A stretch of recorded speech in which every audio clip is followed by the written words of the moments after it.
aluna! Seja bem-vindo a mais uma aula de Biologia do ciclo 3. Eu sou o professor Vinícius, professor de Ciências e Biologia da Rede Estadual de Ensino, e estou hoje com o nosso amigo Gilbert, intérprete de Libras. Olá, Gilbert! Para a nossa aula sobre membrana plasmática para você, aluno do ensino médio, do primeiro ano do ensino médio. Na nossa aula de hoje, nós vamos conhecer as características básicas dos principais envoltórios celulares, conhecer a composição molecular da membrana plasmática, compreender os princípios físico-químicos que regem a difusão e a osmose, aplicando-os para explicar processos que ocorrem em células vivas e diferenciar transporte ativo e transporte passivo. Bom, antes da gente falar sobre a membrana plasmática, vamos falar então sobre os envoltórios celulares que a célula pode ter? Nós sabemos que a função desses envoltórios vai ser isolar o meio intracelular do meio extracelular. Então, tudo aquilo que está dentro desse envoltório, nós chamamos então que vai ser o meio intracelular. Tudo que está fora desse envoltório, nós chamamos que é meio extracelular. Ele também tem a função de defesa, proteção, sustentação e também vai permitir as trocas de substâncias entre esses dois meios, o meio intracelular e o meio extracelular. Quem são esses envoltórios celulares? Nós temos, então, a parede celular e a membrana plasmática. Vamos falar aqui da parede celular. A parede celular, nem todas as células vão possuir parede celular. Mas por que, Vinícius? Por exemplo, célula animal não possui parede celular. Célula vegetal vai possuir parede celular. Algumas bactérias, fungos vão possuir.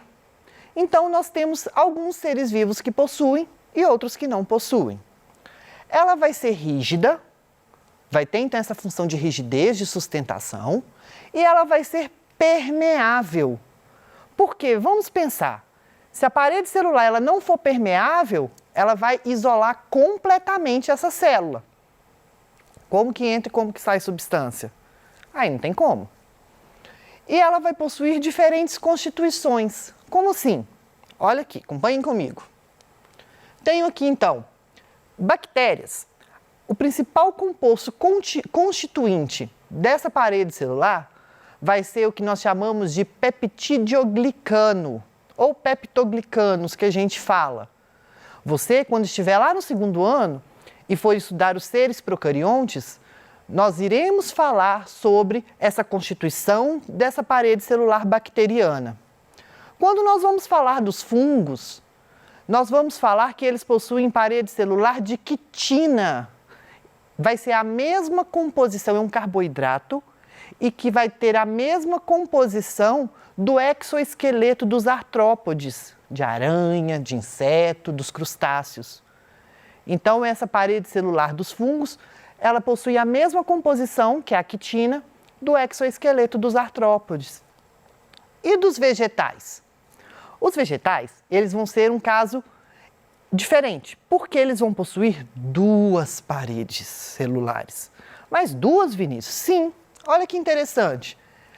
A célula vegetal, quando ela está jovem, ela vai possuir uma parede celular, que a gente chama de parede celular primária. E essa parede celular primária, ela não vai ser rígida. Ela vai ser mais maleável e vai permitir, então, que a célula vai crescer, vai fazer todo o seu metabolismo. Quando chega uma certa etapa da vida dessa célula vegetal, ela vai, então, atingir o seu tamanho. Nós não crescemos até uma certa idade?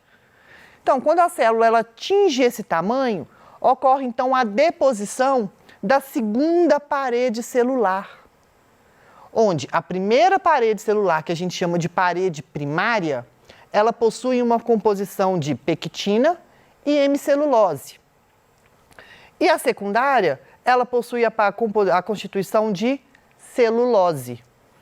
Então, na maioria dos livros ou em algumas etapas lá no ensino fundamental, você já deve ter estudado que a parede celular dos vegetais, ela possui uma constituição de celulose.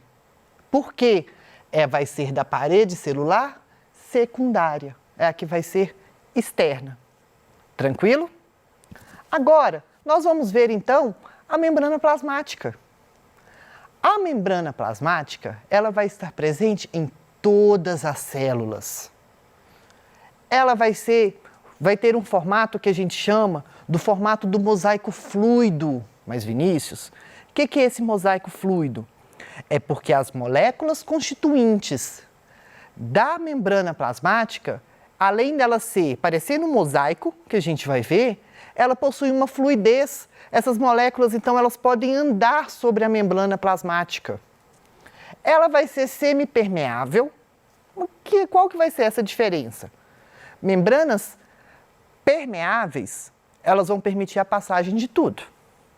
Vamos comparar, então, como se fosse a parede da sua casa com uma janela. Quando você, então, deixa a janela aberta, ela vai ser permeável. Por quê? Vai passar tudo que consegue passar pelo buraco da janela, vai entrar. E vai sair, obviamente. Semipermeável é como se você colocasse uma redinha para combater lá os mosquitos. Em algumas casas possuem isso. O que vai acontecer? Ela vai ficar semipermeável, ela vai selecionar quem entra e quem sai. Obviamente, essa seleção vai ser por conta do tamanho. Objetos, partículas e seres maiores do que as frestas, os buraquinhos dessa tela, então, não vão conseguir passar. Então, é por isso que a gente fala que a membrana plasmática ela vai ser semipermeável. Ela vai possuir algumas especializações, além da sua constituição, que é uma constituição fosfolipídica. O que é isso, Vinícius? Ela vai ter uma dupla camada de fosfolipídios e proteína. Daí, então, que nós falamos que a membrana plasmática possui uma constituição lipoproteica, que nós vamos ver aqui no próximo slide o que é isso. Existem também moléculas de colesterol que vai dar mais fluidez para essas membranas plasmáticas quando falamos em célula animal e também uma especialização chamada de glicocálix ou glicocálice, que vai permitir o reconhecimento dessa celular, o reconhecimento de substâncias. O glicocálice também não vai estar presente em todas as células. Por exemplo, ela vai estar presente somente nas células animais. Tá? Mas é bom a gente saber sobre isso. E nós temos algumas especializações, como as microvilosidades, desmossomos, junções aderentes, que nós vamos ver aqui mais para frente. Tranquilo? E aí, nós sabemos que a membrana plasmática, ela vai possuir uma constituição lipoproteica. Acompanhem comigo. Agora, vamos ver aqui a constituição da membrana plasmática. Olha que bonitinho que ela é. Fala que não parece um mosaico, se a gente for pegar essas moléculas. Moléculas de fosfolipídios, moléculas de proteína, de colesterol e de outras substâncias. Agora, acompanhem comigo aqui no Flip, onde eu vou desenhar para a gente entender melhor como que vai ser essa constituição da membrana plasmática. Quem é meu aluno já conhece de cara esse desenho, que vai ser o seguinte. Eu tenho aqui moléculas de fosfolipídios. Uma dupla camada. Associada a nelas, proteínas. Daí, então, eu falo que a membrana plasmática, ela possui uma constituição lipoproteica, onde eu tenho aqui bicamada de fosfolipídios e aqui proteínas. Daí o nome lipoproteica. Onde a camada de fosfolipídica, ela vai ser hidrofóbica e hidrofílica ao mesmo tempo. Como assim? Essas moléculas aqui, então, da parte de cima, que está representado pelas essas bolinhas, ela vai ser uma camada hidrofílica, que ela é formada por fosfato. Já essa camada do meio aqui, chamada de, são triglicerídeos, daí o nome fosfolipídios, vai ser o quê? Uma camada hidrofóbica. Então, a gente fala que essa molécula de fosfolipídio, ela vai possuir, então, não vai ser nem hidrofóbica e nem hidrofílica. Ela vai ser anfipática, anfi de 2. Então, ela vai possuir parte hidrofóbica, parte hidrofílica. Voltando para o desenho aqui, ó, fosfolipídio, e daí o nome mosaico fluido. Mosaico por conta dos fosfolipídios e das proteínas, e fluido porque as moléculas de fosfolipídios, elas podem andar pela membrana plasmática. As proteínas, nós temos aqui então moléculas de colesterol, que no caso de uma célula animal vai dar mais flexibilidade a essa membrana. E aqui é o glicocálix que eu falei, que ele tem a função de reconhecimento celular, que nós vamos ver mais para frente em casos específicos. Bom, quando eu falo aqui em especializações da membrana plasmática, lembram microvilosidades, desmossomos, eu estou falando aqui. Nessa imagem aqui, ela possui uma célula que vai possuir essas especializações todas para a gente entender melhor. Reparem que aqui, olha, esses prolongamentos da membrana plasmática, parecendo, aqui, ó, vou desenhar aqui para ficar mais fácil para a gente entender. Esses prolongamentos, então, quando eles estão assim na célula, tá? Isso daqui nós chamamos de microvilosidade. Microvilosidade, Vinícius? Sim. Essas microvilosidades vão estar presentes, por exemplo, nas nossas células intestinais. E elas vão aumentar a superfície de contato. Pensa comigo. O alimento, né, os nutrientes para serem absorvidos pela parede do nosso intestino, eu vou ter uma maior superfície de contato quando está assim a parede. Reparem na minha mão, ela vai estar lisa, é um tubo. Ou quando ela vai estar assim, que vai passar tudo. Reparem aqui comigo, ó. Desenho. A parede vai estar assim, lisa. Ou quando ela vai estar cheia dessas microvilosidades. Obviamente que é cheio dessas microvilosidades, vai aumentar a superfície de contato. Com isso, então, aumenta a absorção de nutrientes. Então, aqui nós chamamos de microvilosidades.